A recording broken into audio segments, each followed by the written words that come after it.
Pues buenos días y gracias por estar aquí y seguir estos vídeos. Bueno, hace un cierto tiempo que no habíamos hecho nada, entonces bueno, pues vamos a hacer aquí un vídeo sobre algo que llamamos las fuentes indígenas de la conquista, bueno, sobre todo la conquista de México, aunque hay que hablar de Perú, empezamos con la de Perú.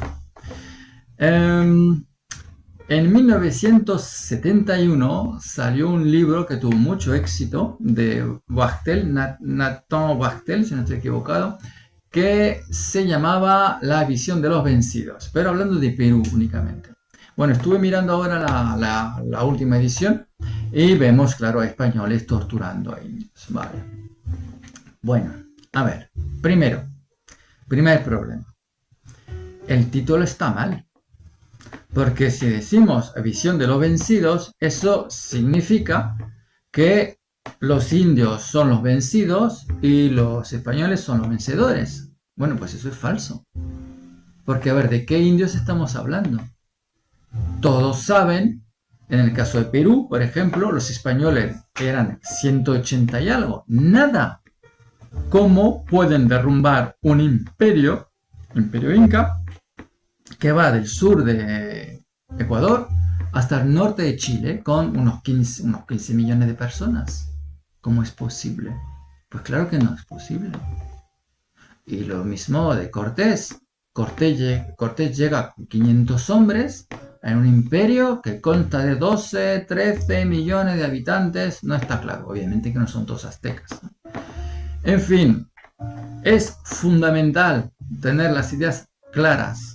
Cuando decimos visión de los vencidos, estamos hablando de, y aparecerá, claro, la foto del libro aquí en el vídeo, estamos hablando del bando que ha perdido en una guerra civil. Es como si yo dijera, por ejemplo, escribo un libro sobre 1945, la derrota de Alemania nazi, y digo, pues, la visión de los vencidos, entendamos Europa. Bueno, es que en esa guerra contra la Alemania nazi hay los que vencieron y hay los que perdieron. Los europeos, hay ciertos europeos que han vencido y otros, ingleses por ejemplo, y otros que han sido derrotados. Entonces, visión de los vencidos, no, eso es un error. Y les quería enseñar otra cosa, que ese título tuvo mucho éxito, porque la Universidad de México ha sacado en el 92, si no estoy equivocado, 92, Universidad Nacional Autónoma de México, otra vez, otro libro hablando de la visión de los vencidos. Bueno, lo que es muy divertido aquí es que, por ejemplo, utilizan, claro, varios manuscritos y también lienzos. Y está aquí el lienzo de Tlaxcala. Pero Tlaxcala es la ciudad-estado que ha acabado con los aztecas. Nosotros decimos Cortés, hombre, por favor. Cortés eran menos de 1000 hombres.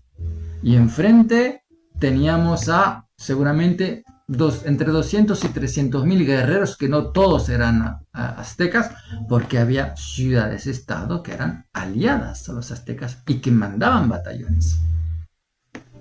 No son los 1000 españoles que acabaron obviamente con los aztecas, no. Es Tlaxcala. Tlaxcala es vencedora, no es vencida. Es ella que aniquila a los aztecas. Entonces, ¿qué está haciendo en un libro que dice visión de los vencidos?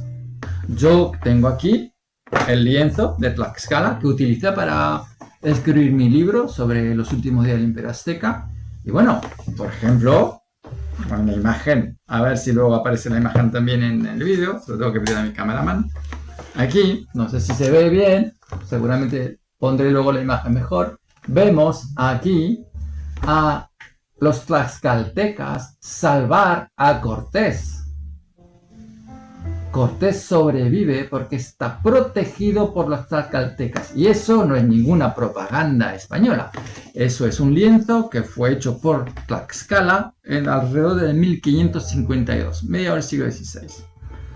no son vencidos, son vencedores. Entonces, ¿qué hacen aquí en un libro que dice Visión de los vencidos? Estamos siempre con ese problema. Otra cosa de la que quería hablar es un libro donde trabajó Todorov, Tsevan Todorov, que bueno, es un autor que es un intelectual que siempre me ha gustado mucho. Y está escrito aquí Récit aztèque, es decir, bueno, pues relaciones aztecas. Bueno, primero los aztecas no escribían casi nada. Entonces tenemos un problema. ¿Qué entendemos por relaciones aztecas? Por ejemplo, aquí en el índice tenemos al Códice de Florencia, el Códice Florentino. ¿Qué es el Códice Florentino? Es la obra de Bernardino de Sahagún. Lo llamamos Florentino porque desapareció ese libro. Bueno, son 2 tomos, ¿eh? Son 2 tomos porque son 12 libros. Desapareció y reapareció en la Biblioteca Florentina y de ahí quedó la palabra, esa denominación del Códice Florentino. Bernardino de Sahagún se ha pasado 50 años, título Historia General de las Cosas de la Nueva España, es el verdadero título, no el Códice Florentino. Se ha pasado 50 años entrevistando a no solamente los sobrevivientes de los aztecas, pero a todos los indígenas. Y así tenemos esa enciclopedia y sabemos todo de los aztecas. Sabemos cómo mataban a la gente, cómo los sacrificaban, cómo les cortaban brazos y piernas, cómo preparaban con maíz las piernas y los brazos para comérselos, etcétera, etcétera. Y así sabemos todo. Entonces, claro, eso es considerado aquí como relaciones aztecas, pero se trata de aztecas, pero no escrito por aztecas. Son relaciones escritas por sacerdotes que se han dedicado toda la vida a estudiar el náhuatl y luego a entrevistar y a escribir gramáticas también. Bueno, de eso hablamos en mi libro. Entonces hay que hacer mucho cuidado con esa cuestión de los vencedores y los vencidos. Como estaba hablando antes de Todorov, que es el primer libro, es un libro que es, creo, del 80, algo así. A ver, un libro del 82. 82, eso tiene medio siglo. Es el primer libro que yo leí en esos temas. Como dije, siempre me ha gustado mucho Todorov, aunque hay muchas cosas con las que no estoy de acuerdo. Y en ese libro es la cuestión del otro. Es decir, los españoles por un lado, occidentales, y luego los indios, los indígenas por otro, ¿no? Bueno, otra vez, eso no es correcto. ¿El otro quién? ¿El otro vencedor o el otro vencido? Porque estamos hablando de los aztecas, son los vencidos, de Tlaxcala, son los vencedores. Entonces, el otro, el vencido, no es el indígena, es parte de ellos, porque hay indígenas, repito, como Tlaxcala, que vencieron. En el caso de Perú, bueno, pues Atahualpa, sí, acaban con Atahualpa. ¿Contra quién? Contra su hermano, porque una guerra civil, contra Manco. Entonces no hay de eso de que son todos los indígenas vencidos. Es falso, es falso. Y bueno, acabaré casi con la famosa historia verdadera de la conquista de Nueva España, que es una obra, bueno, central. Una obra central, la obra más importante para entender lo que ha ocurrido. Bernal Díaz del Castillo era un conquistador que acompañó a Cortés, pero que estuvo ahí antes de él y que estuvo también después de él. Y que ha escrito eso, aunque como Cervantes, él no era un hombre de letras, era un soldado.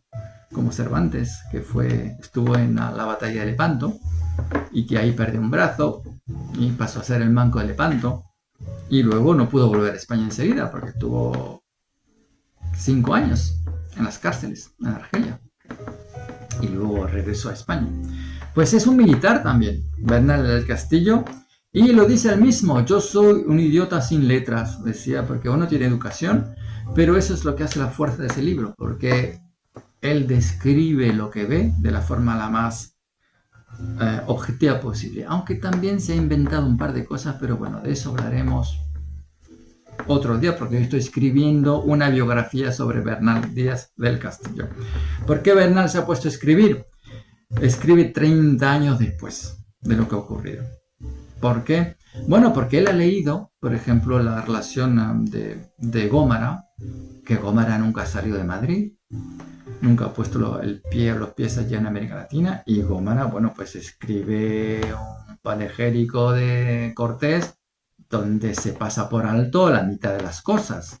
Está muy bien escrito, pero tiene poca cosa que ver con la verdad. Por eso que escribe Bernal del Castillo, quiere enderezar la verdad. Esta es la verdad, historia verdadera de la conquista de Nueva España. Bueno, ¿por qué os estaba hablando de Bernardino del Castillo? Porque aquí, bueno, claro, está toda la historia de la conquista. ¿Y quién hace la conquista? Pues Tlaxcala, claro, y Cortés está con ellos, ¿no? Pero es Tlaxcala, entonces aquí, ¿qué es la visión de los vencidos? Bueno, pues están los aztecas que están vencidos, que serán vencidos, y Tlaxcala, que son los vencedores y que permiten a los españoles sobrevivir. Porque sin Tlaxcala no hay ningún español que sobrevive, ¿eh? Durante esos 2 años de guerra, ¿quién le dio a comer? Desde comer a los españoles, ¿quién estuvo curando a los españoles? ¿Quién estuvo protegiendo a los españoles? Tlaxcala, claro.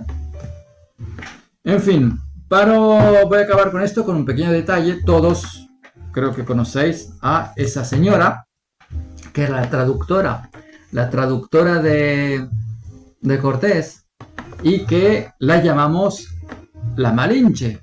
Aparece siempre por toda parte la Malinche, hasta Octavio Paz y otro que no me acuerdo ya, la llaman la Malinche, lo que es un error. Es un error. La Malinche no es ella. No sabemos cómo se llamaba. Lo que pasa es que cuando los españoles llegaron y empezaron a bautizar a un montón de indígenas, pues tú eres el grupo de Marina, tú eres el grupo de Pedro, y etc. Entonces pasó a ser Marina. Pero en náhuatl la R no existe, entonces decían Malina. Y al casarse con Cortés pasó a ser Doña Marina. Pero el Doña se dice Tzin en náhuatl. Y entonces era Malinatzin, Doña Marina. Y como se casa con Cortés, es decir, que pertenece a Cortés, pertenece entre comillas, pero bueno, sí, es Malitzine o Malincine. Y como los españoles no sabían decirlo, decían Malinche. El que posea Malinche. Cortés, Malinche. Y todos, así no sé cuántas ya decenas de años, que pensamos que cuando estamos hablando de la Malinche hablamos de Doña Marina. Pero no, Malinche es Cortés. La prueba, y os digo eso y acabemos con esto, es en la famosa historia verdadera de la conquista de Nueva España, escrita por Bernal del Castillo. Os leo cuando huyen de Tenochtitlán, la famosa Noche Triste, donde los españoles pierden más de 800 hombres, sin hablar de los miles de tlaxcaltecas, que no se sabe muy bien cuánta gente murió ahí. Huyen y se van a refugiar a Tlaxcala. Claro, sin la Tlaxcala no sale ningún español vivo de México. Y cuando llegan a Tlaxcala, uno de los jefes de Tlaxcala le dice: oh Malinche, y cómo nos pesa de vuestro mal y de todos vuestros hermanos y de los muchos de los nuestros que con vosotros han muerto. Malinche es Cortés, no es Doña Marina. Doña Marina, pues la conocemos como Doña Marina. Malinche es Cortés. Bueno, aquí lo dejo. Era simplemente para demostraros que en esas fuentes pues hay mucha confusión. Y cuando entramos y empezamos con los detalles nos damos cuenta que una cosa es la memoria y lo que nos cuentan, y otra cosa muy distinta es la historia. Bueno, pues espero que os haya gustado y nos veremos pronto. Eso deseo. Pues adiós, chao y a la próxima.